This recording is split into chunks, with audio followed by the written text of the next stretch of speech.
అబ్రహాము నమ్ముకున్న దేవుడు ఎలాంటి వాడో తెలుసా?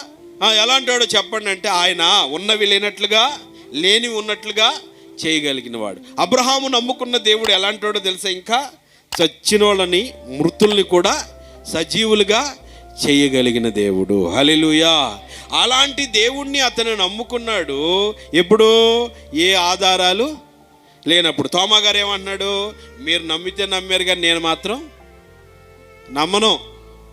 నాకు ప్రూఫ్స్ ఉండాలి, ఖచ్చితంగా నాకు ఆధారాలు ఉండాలి, నాకు రుజువులు ఉండాలి, రుజువులు ఉంటేనే నేను నమ్ముతాను అని చెప్పి ప్రియమైన దేవుని బిడ్డలారా తోమా గారు అన్నారు. కానీ అబ్రహాం ఏమన్నాడు తెలుసా?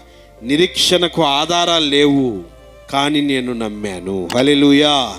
కాబట్టి ప్రభునందు ప్రియమైన దేవుని బిడ్డలారా, బైబిల్ వాక్యం చెప్తుంది మన దేవుని శక్తి ఏంటో, మన దేవుని బలం ఏంటో మనం తెలుసుకోవాలి. మన దేవుని శక్తి ఏంటో, మన దేవుని బలం ఏంటో మనం తెలుసుకోవాలి. ముందు అది తెలుసుకోవాలి.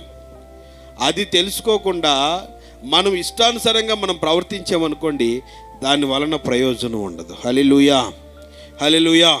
కాబట్టి గుర్తుపెట్టుకోవాల్సిన విషయం ఏంటంటే, దేవుని వాక్యం చెప్తుంది. ఈ రోజున చాలామంది దేవుని శక్తిని గుర్తుపట్టలేకపోతున్నారు, దేవుని బలాన్ని గుర్తుపట్టలేకపోతున్నారు. ఆయన సమీపంగా ఉన్నప్పుడే ఆయన్ని వెతకాలి. ఎలా వెతకాలండి? సమీపంగా ఉన్నప్పుడే ఆయన్ని వెతకాలి. ఆయన్ని వెతికితే ఆయన మనకి దొరుకుతాడు. హల్లెలూయా.